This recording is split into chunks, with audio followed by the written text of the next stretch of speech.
Doobie Adams Ray is my name, and I have lived here a long time. Walter Adams, my father, gave his life to the school. Daddy had always thought that he had all of the answers to the problems of the school. And after he retired, he kept telling Royce the things that he thought ought to be done. I called Daddy and told him not to do that Royce knew and was being prepared for the presidency in a way, and things had changed, but he insisted that he had to go tell Royce. So I thought I'd call Royce and tell him just to ignore him when he came up there. But I really appreciated and loved Royce the day that he responded to me when he said, "I have always taught my staff to treat Walter Adams with great respect." Well, I just wanted to cry because I thought at least he appreciates what he did.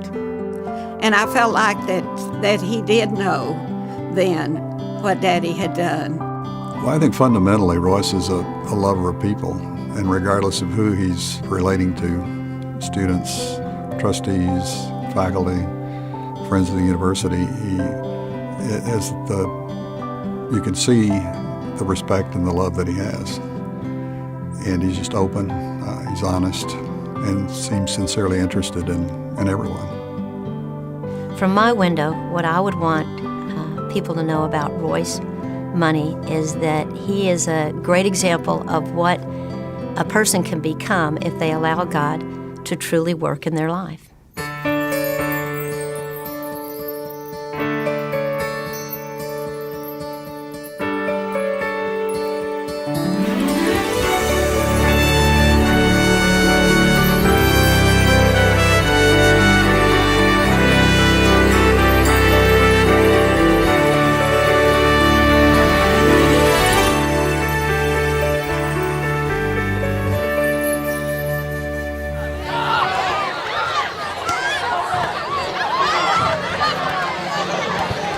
They told me that you were going to be playing with beach balls. They did not tell me in here how to stop it.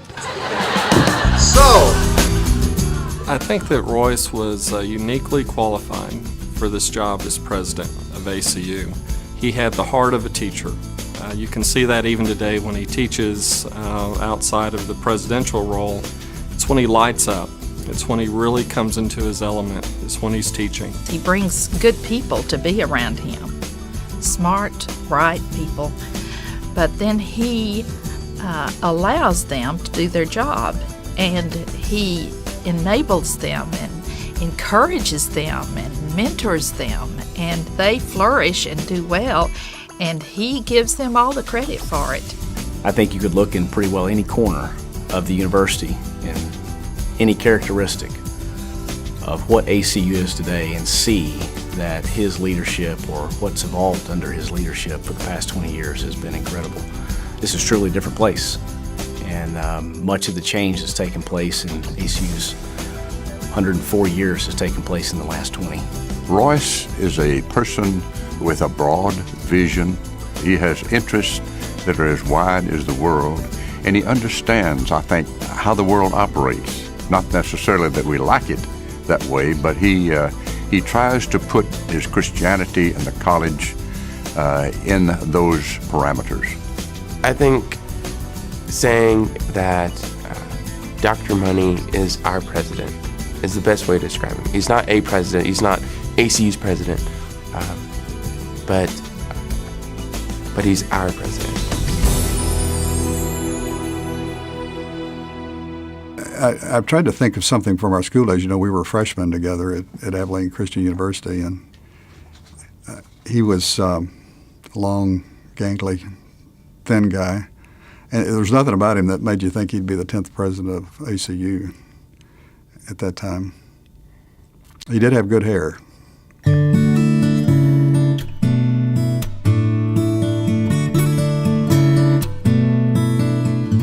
I've known Royce for over 50 years. I first met him when we were in high school together at Temple High School.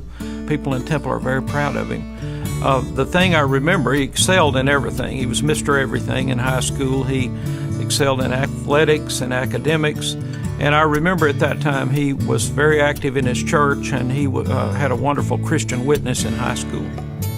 We took a vow that he would not tell any high school stories on me, and I would not tell any on him. So I guess I'll stop right there.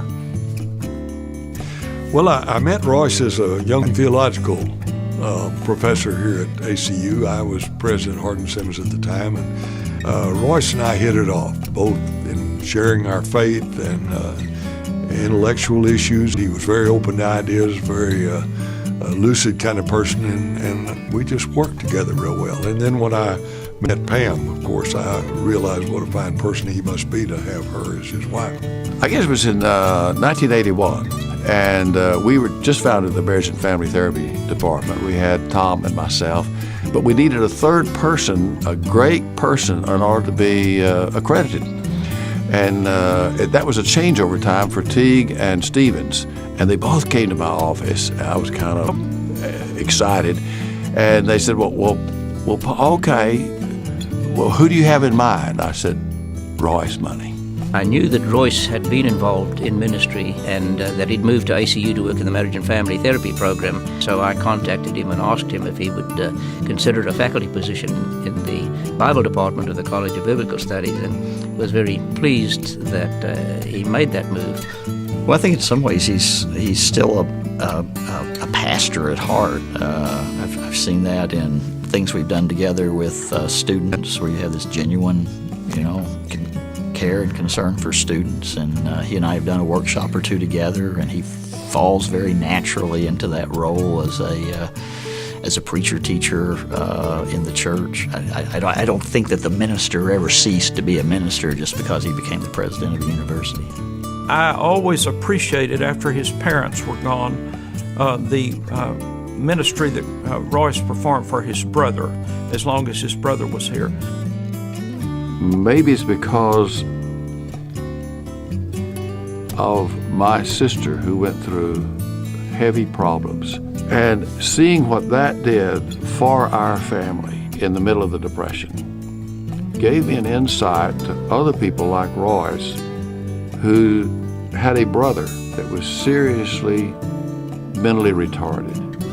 And when that happens to a family, there's certain gifts that God gives you, both insight and humor, wisdom, presence, understanding of other people that hurt. I'm not for sure you can get it any other way.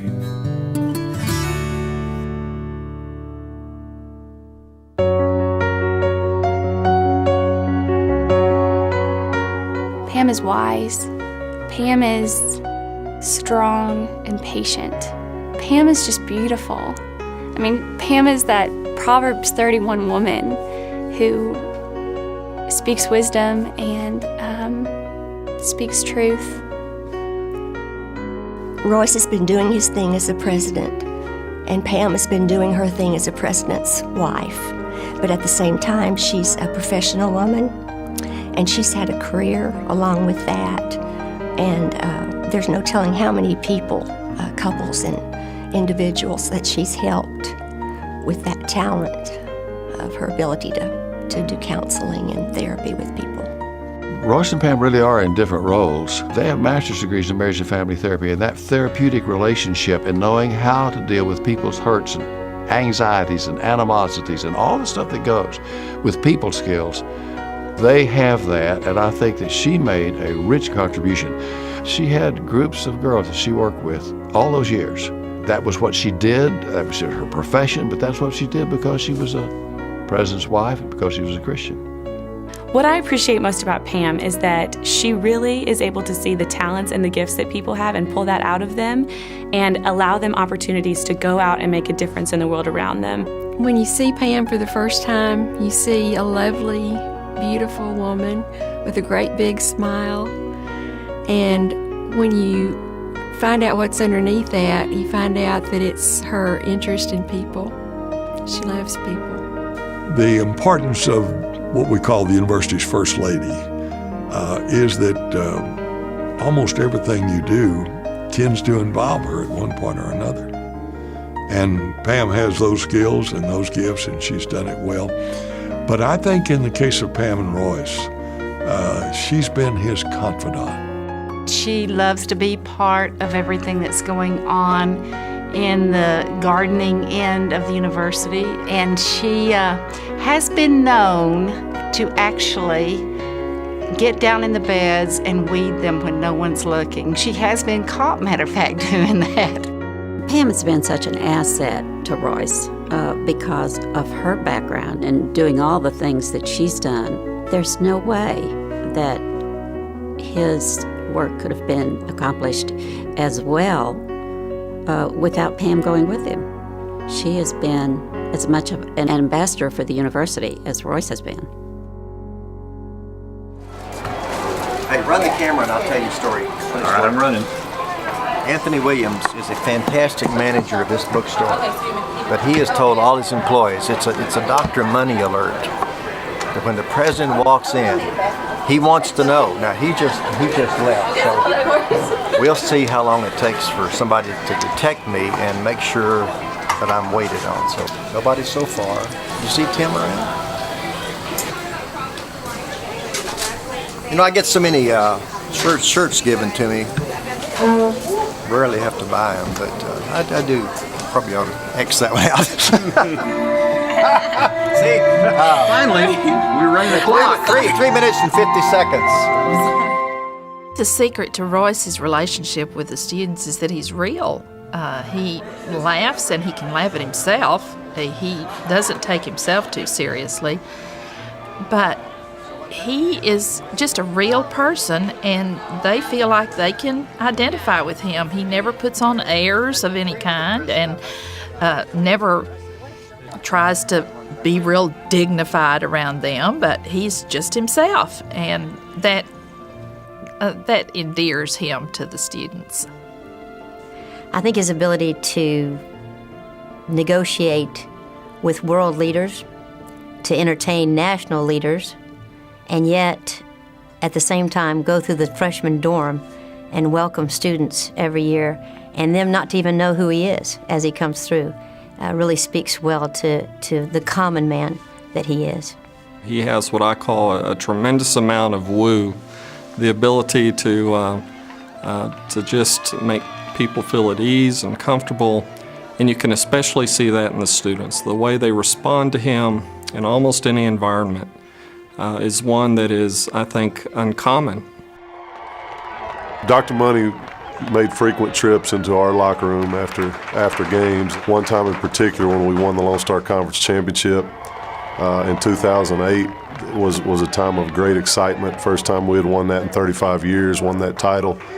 And the players were excited. They were dancing and carrying on, and they started calling the coaches out and making us come into the middle of the locker room and dance. And then Dr. Money was kind of hanging around the friends there in the locker room, and they looked up and they called him out, and they made him come out, and of course they circle around you, and they make you get out there and get after it. And Dr. Money got out there, and he threw up kind of a 1960s type jig there in the middle of the floor, and the players went crazy. It was a time I'll never forget.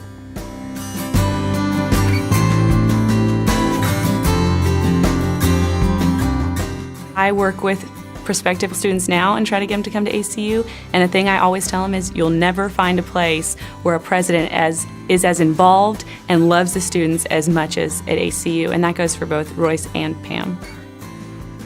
He's a neat guy.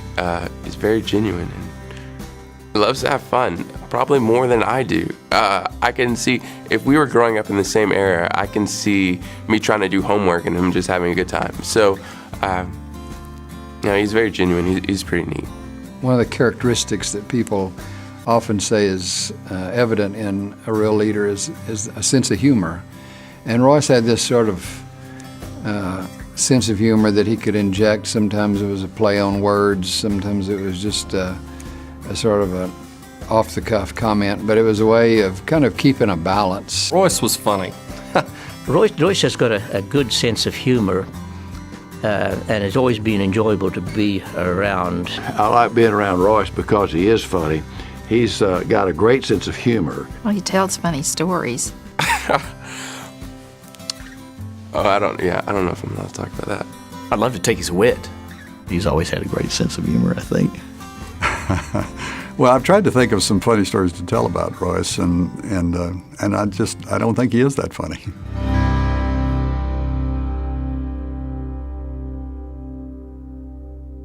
Well, I think that as a long-term friend, I just want Royce to know how much we appreciate the time and the effort, the diligence that he has put into the university.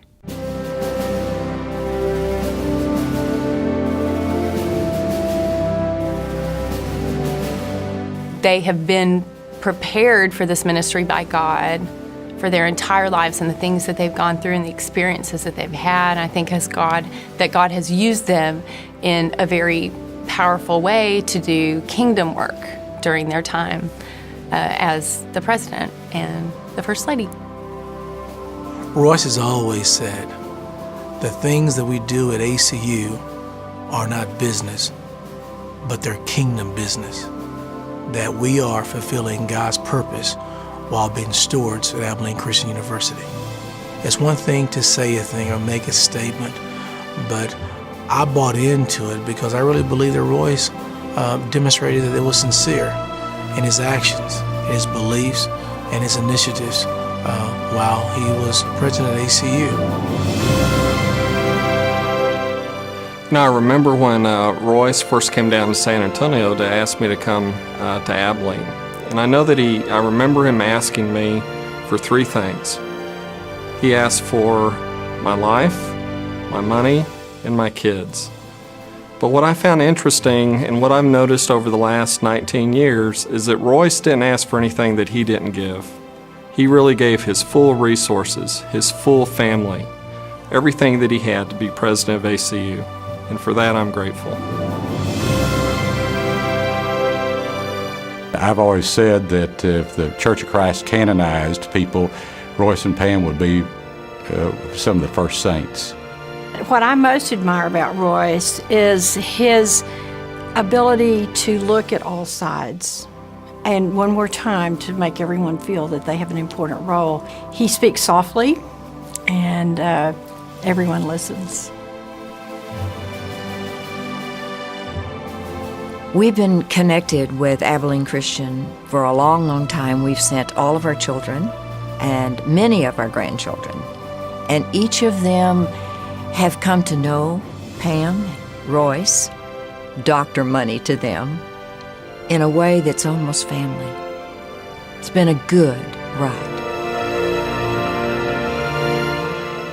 I think the breadth of our donor base and the passion that so many feel for this institution has been fostered and cultivated in a way by Royce and Pam that's it's been unprecedented. They've done so much to include so many in what was taking place on this campus and to excite them and show them what was possible here, that will be a benefit that the university will enjoy for years to come.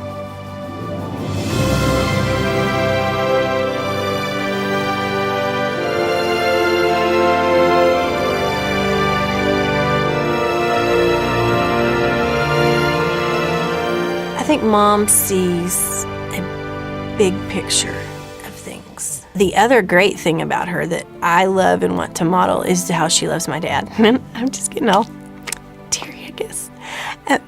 Just because I think that makes them an awesome team. I think that is wonderful. And, she knows Dad's, ups and downs and goods and bads. And she's just his best supporter. And I think that's why he's so successful. I watched him bounce all the way up to the president and delighted because he had the understanding, the mind of a student, the mind of a faculty member, and the mind of administration, and now the mind of a president. That's rare. That's Royce. I've told him more than once that God provided him for the school And I really believe that the Lord had a hand in bringing him to ACU in that position. Many people have loved Royce because he, in turn, turned around and loved people.